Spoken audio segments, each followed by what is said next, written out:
నేను తొక్కిసలాటలకే వచ్చిన. ఓకే, అడుగు అడుగు ఉన్నాయి, అడుగు అడుగున తొక్కిసలాట. గోపాల డైరెక్ట్ ఇప్పుడు ప్రజెంట్ కూడా తొక్కిసలాటలనే ఉన్నా. కార్పొరేటర్ రేస్ తొక్కిసలాటలనే ఉన్నా. ఆ సీటు నాకే వస్తుందని ఆశిస్తా ఉన్నా. రాకుండా ఉండడానికి అనేక రకాలైనటువంటి అడ్డంకులు ఏర్పడతా ఉన్నాయి. అనేక రకాలైనటువంటి మంది కూడా ఆశపడతారు. ఎందుకంటే అన్న గత ఎన్నో సంవత్సరాలు కూడా వాళ్ళు కూడా ప్రత్యక్షంగా రాజకీయాలు ఉన్నారు. ఎవరికైనా నాకు రావాలని ఉంటుంది, నీకు కూడా కావాలని ఉంటుంది. ఆడున్న కూర్చున్న ఆయనకు ఉంటుంది, ఆ కెమెరామ్యాన్ కూడా కార్పొరేటర్ కావాలంటది. ఆడు ఆయన ఒకసారి టికెట్ ఇస్తే పోటీ చేయడా, చేస్తాడు. నువ్వు ఇస్తే పోటీ చేయవా? ఎవరు ఆశలు వాళ్ళకు ఉంటాయి. అది తప్పదు. నాకు ఇస్తే నేను చేస్తా. అంతే. నాకు నేను సూటబుల్ క్యాండిడేట్ అని అనుకుంటున్నా. ఇంకా వేరే వాళ్ళు ఎమ్మెల్యే గారు నువ్వు వద్దుగా ఇంకో నిలబడతానంటే కూడా నేను దాన్ని కూడా స్వీకరిస్తాను. చెప్పినా కూడా స్వీకరించడానికి సిద్ధంగా. మరి వాళ్ళతోటి అంతే కలిసిమెలిసి ఉంటారా? రేపు రాజకీయాలు పక్కన పెట్టి లేదు ఆ టైంలో మనల్ని టికెట్ రాకుండా చేసిండ్రు లేకపోతే అడ్డుకునే ప్రయత్నం చేసిండ్రు అన్నట్లు కోపతాపాలు ఏమైనా ఉంటాయి లోపల? నేను ఇప్పుడు కూడా ఇంతకుముందు కూడా చెప్పినా, ఇప్పుడు కూడా చెప్తా ఉన్నా.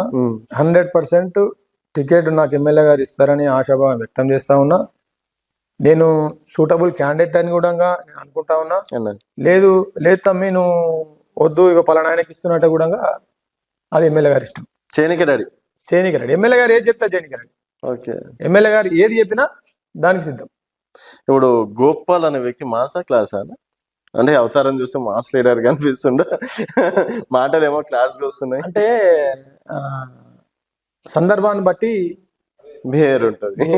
సందర్భాన్ని బట్టి మనం పబ్లిక్ ఇప్పుడు అవసరం కోపం ఒకడు వాళ్ళ భార్యను మెత్తగా కొట్టేసి వస్తాడు. కానీ ఏం రా బేటా ఎందుకు కొట్టినావు అని చెప్తే బాగుంటుంది. అప్పుడు మాస్ గా ఉండాల్సి వస్తుంది. మంచితనంతో మంచి మర్యాదతో వచ్చినప్పుడు మర్యాద మాట్లాడుతున్నప్పుడు ఇప్పుడు ఎలా మాట్లాడుతున్నాం మనం, ఇది క్లాస్. అది సో ఎప్పుడు ఎలా ఉండాలో అలా ఉండాలి. అది తప్పదు రాజకీయాలు. ఓకే, మరి ఇప్పుడు రాజకీయ చదరంగం అంత ఇంతో తెలుసుకున్నారా లేకపోతే ఇంకా తెలుసుకోవాల్సి ఉందా? రాజకీయం అనేది రాజకీయ నాయకునికి ఎప్పుడు కూడా చదరంగం అంటారు. ఎప్పుడు ఏదొచ్చి చెక్ పెడుతుందో తెలియదు, ఎక్కడి నుంచి ఏమొస్తుందో తెలియదు. ముందరున్న సిపాయిలు కూడా తిరుగుబాటే తిరిగి కూడా మనకు అడ్డుకునేటువంటి ప్రయత్నాలు కూడా చేస్తూ ఉంటారు. మన పక్కన ఉన్న వాళ్ళు కూడా మనం అడ్డుకునేటువంటి ప్రయత్నాలు చేస్తారు. అంత ఎందుకన్నా మీరే ఉన్నారు, మనం ఉన్నాము, ఒక 4 ఫ్రెండ్స్ ఉన్నాము. నా కార్పొరేటర్ టికెట్ కన్ఫర్మ్ అయ్యింది అనగానే వాడికి ఇమ్మడదు, వాడే జీర్ణించుకోలేకపోతుంది. నా పక్కన ఉండేసి టికెట్ వచ్చారా వీడు ఏడికి వెళ్ళిపోతాడా, వీడు గెలిచి ఏడికి వెళ్ళిపోతాడు, వీడికి ఓడి వద్దురా అందాక వీడు పోవద్దు అని చెప్పేసి మన పక్కన ఉండగా ఆచరణ చేస్తారు. సో నా దగ్గర ఉన్న వాళ్ళు మా ఫ్రెండ్స్ ఎవరు కూడా అట్లా లేరు. నేను సమాజం పట్ల అట్లా జరుగుతుందని చెప్తాను. నా ఫ్రెండ్స్ కూడా, నా ఫ్రెండ్స్ అలాంటి వాళ్ళు ఎవరు లేరు, 100% ఎవరు లేరు. అట్లా నేను ఎదగాలని అందరూ కోరుకుంటా ఉన్నారు. అందరు నాకు సహకరిస్తా ఉన్నారు. అదృష్టవంతులు అయితే మీరు 100% అన్న. నేను ఏమన్నా వెనక ముందు అయితే కూడా నాకు చేదోడు వాదోడుగా నాకు చేయందిచ్చి పైకి చెప్తారు. కానీ తొక్కేటోళ్ళు ఎవరైతే నా ఫ్రెండ్స్ లో లేరు. అలాంటి వాళ్ళతో స్నేహం చేయలేదు. అయితే గోపాల్ అన్న బలం ఏది అనుకోవచ్చు, బలహీనత ఏది అనుకోవచ్చు? నా బలం జనమే అన్న. జనమే బలం. బలహీనత ఉందా? బలహీనత కూడా జనమే. ఎందుకు జనాలకి బలం అవకాశం ఇచ్చి బలహీనత కూడా వారికి? కొన్ని సందర్భాలలో నేను గోపాలన్న అంటే ఇష్టం ఉంటది, కానీ గోపాలన్న ఎత్తుకున్న జెండా ఇష్టం లేక కూడా కొంచెం ఇబ్బంది అవుతుంది కదా. వాళ్ళకి ఇష్టం లేని పని చేస్తా ఉంటే ఇష్టం లేకుండా తిరగడం, వాళ్ళు ఇష్టం లేకపోయినా గోపాలన్న కొన్ని మనసు తప్పుకొని తిరగడం వేరు. అయితే ఇప్పుడు గోపాల్ అన్నని ఇంటి మనిషిగా చూస్తారా, పొలిటికల్ లీడర్ గా చూస్తారా? ఇంటి మనిషినే చూస్తారు. నేను కూడా వాళ్ళతో అట్లనే ఉంటా, వాళ్ళు కూడా మా అన్నాన్ని చూస్తారు. నేను కూడా అందరితో కూడా కలిసిమెలిసి ఉండి నేను మా ఫ్యామిలీ గానీ అందరినీ కూడా ట్రీట్ చేస్తా ఉంటాను. ప్రతి ఒక్కరితో. ఇప్పుడు మాది జిహెచ్ఎంసీ లో కలిపినారు కానన్నా, హైదరాబాద్ లో ఉన్న కల్చర్ మా దగ్గర కాదు. మా దగ్గర పక్కన ఉన్నవాడు ఏ క్యాస్ట్ వాడు, ఇక్కడ ఏ క్యాస్ట్ వాడు అని ఉండదు. కాకా, బాబాయ్, బొమ్మడిది, మామ. ముస్లింలతో కూడా రిలేషన్స్ ఉంటాయి. సో మామాని పిలుస్తా ఉంటారు, కాకాని పిలుస్తా ఉంటారు, బాబాయ్ అని పిలుస్తా ఉంటారు. ఇలాంటి రిలేషన్స్ వేరే మతాల వాళ్ళతో కూడా ఉన్నాయి. సో హిందూ మతంలో ఉన్న వాళ్ళకి ఇంకెక్కువ ఉంటాయి. నేను హిందువుని కాబట్టి నా ఎదురుగా ఉన్న వాళ్ళు క్యాస్ట్ తో సంబంధం లేదు. గల్లీలో పలానా ఇంటిలో పేరు పెట్టి పిలవడం కన్నా సంవత్సరంలో వాళ్ళని ఒక 20-30 సార్లు కలిస్తే ఏనాడు కూడా వాళ్ళని పేరు పెట్టి పిలిచిన దాఖలాలు లేవు.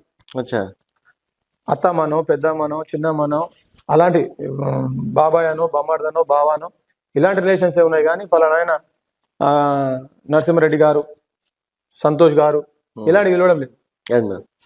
సో మొత్తానికి మరి ఈ దోస్తాని ఈ రిలేషన్ ఉండడం వల్ల వాళ్ళ సొంత పేరు కూడా కొన్నిసార్లు మర్చిపోయేటువంటి ప్రమాదం ఉంటుంది. ఓకే అండి. ఈటి వరకు సార్ మీ జనాలను కావచ్చు, మీ ఫ్రెండ్స్ని కావచ్చు, మీ వెనక ఉన్నటువంటి లీడర్లను బాగానే లేపుతున్నారు. అండ్ వర్క్ విషయంలో వచ్చేసరికి ఏం చేసి మేజర్గా ఏం చేసింది అనుకోవచ్చు? రేపు గోపాలన్న నన్ను అడిగితే ఏం చేసినావు అంటే ఓ 4-5 పనులను ఉన్నాయి ఇట్లా గొప్పగా చూపించుకోనికి. అంటే ఈ రోడ్లు లైట్లు అనేది కామన్ అన్న. రోడ్లు, లైట్లు, డ్రైనేజీలు ఎవరైనా చేస్తారు. నేనైనా ఎవరైనా ఇస్తారు. అవును. మీరేం చేసి? నేను 14వ వార్డు నుంచి గతంలో పోటీ చేయడం జరిగింది.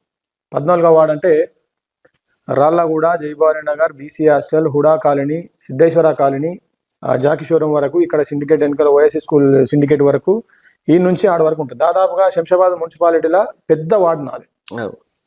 తెలంగాణ రాష్ట్రంలో మల్కాజ్గిరి కాన్స్టిట్యున్సీ ఉన్నంత పెద్ద ఉంటుంది, అంత పెద్ద చరిత్ర ఉంటుంది మా దానికి. సో ఓట్లు జరపక అంత పెద్దగా తీసుకోవాల్సి వచ్చింది. సో నేను దీన్ని ఈ వార్డుని సపరేట్ గా కోర్టుకు పోయి మరీ చేయించుకున్నాను. కోర్టుకు పోయి మరీ ఈ వార్డుని సపరేట్ గా చేయించుకున్నాను. నేనే కోర్టుకు పోయాను. నేను ఇంకొక అతను పోయి కోర్టుకు పోయి తీసుకొని వచ్చినాం. వచ్చిన తర్వాత గతంలో నేను రాకముందు గతంలో గ్రామ పంచాయతీలో పరిపాలించినప్పుడు నాయకులు ఇప్పుడు కూడా ప్రజెంట్ మార్కెట్లోనే ఉన్నారు, వాళ్ళందరూ తెలుసు. ఈ 14వ వార్డులు ఇప్పుడు కూడా వాళ్ళు ఒకసారి నెంబర్ వేసుకోవాలి. ఒక గవర్నమెంట్ కనీసం ఇది గవర్నమెంట్ రాయి, ఒక ఆఫీసర్ వస్తే ఈ రాయి మీద కూర్చోవచ్చు. ఈ రాయి మీద కూర్చొని పబ్లిక్ ఉన్న సమస్యలు కానీ ఒక కనీసం అంతెందుకన్నా ఈ టీఎస్పీసీడీ వాళ్ళు ఉంటారు కదా, కరెంట్ డిపార్ట్మెంట్ వాళ్ళు ఉంటారు, వాడొచ్చి కూర్చోవడానికి కనీసం ఒక గవర్నమెంట్ సంబంధించిన చెట్టు కూడా లేకుండా అంత గట్టిగా చెప్పగలుగుతాం. కానీ నేను వచ్చిన తర్వాత 5 సంవత్సరాల ఒక అంగన్వాడీ సెంటర్ ఇక్కడ సెంటర్ లేదు కాబట్టి కిరాయికి ఉన్నటువంటి వాళ్ళు ఆడ రెంట్కి ఎవరైతే ఇచ్చినారో వాళ్ళు కిరాయి పెంచారు. ఆ చుట్టుపక్కల మొత్తం 10,000 కిరాయి వస్తుంది. వీళ్ళు 3,000 కిరాయి కడితే ఉంచరుగా, ఖాళీ చేయాలని చెప్పేసి వాళ్ళ ప్రెజర్ వస్తుంటే వాళ్ళు సెంటర్ నీటికి నెత్తేస్తామని చెప్తే సొంత డబ్బులు పెట్టి కట్టించింది. సొంత డబ్బులు పెట్టి కట్టించింది. అదే సొంత డబ్బులు పెట్టి ఎందుకు కట్టించిన? నువ్వు లీడర్ కదా, నువ్వు వైస్ చైర్మన్ కదా, గవర్నమెంట్ నుంచి ఫండ్ తీసుకొచ్చి క్వశ్చన్ కానీ పబ్లిక్ క్వశ్చన్ కానీ విమర్శిస్తారు. సో అంత తొందరగా అంత హడావిడిలా ఏ గవర్నమెంట్ పని అయినా సరే దానికి ఒక ప్రక్రియ ఉంటుంది, దానికి ఒక పద్ధతి ఉంటుంది. ఆ పద్ధతి ద్వారా కట్టేసరికి ఒక సంవత్సరం పడుతుంది. కానీ అక్కడ టైం లేదు, అంత సమయం లేదు. అదే విధంగా ఆడ సమయం లేదు. సేమ్ ఇలాంటి సందర్భమే బస్సు దవాఖానా కూడా వచ్చింది. బస్సు దవాఖానా అనే సెంటర్ ఒకటి వచ్చింది. ఈ అంగన్వాడీలో రెండిట్లలో ప్రాబ్లం వచ్చింది. 2 కలిపి ఒకటేసారి సమాధానం చెప్తా ఉన్నాను. 2 కలిపి మళ్ళీ విడివిడి ఎందుకు చెప్పడం ఒకటేసారి. బస్సు దవాఖానా అయితేనేమి, అంగన్వాడీ సెంటర్ అయితేనేమి సొంత డబ్బులతో కట్టించిన. దాని తర్వాత ఈ రెండింటిని కూడా గవర్నమెంట్ నుంచి ఫండ్ పెట్టించి మళ్ళీ శాశ్వత బిల్డింగ్ కూడా కట్టించిన. ఇప్పుడు వెళ్ళి మీరు చూసుకోవచ్చు. బిల్డింగ్ ఇంకా ఇనాగ్రేషన్ కాలేదు. ఇనాగ్రేషన్ మొత్తం టోటల్ గా రెడీ అయిపోయింది.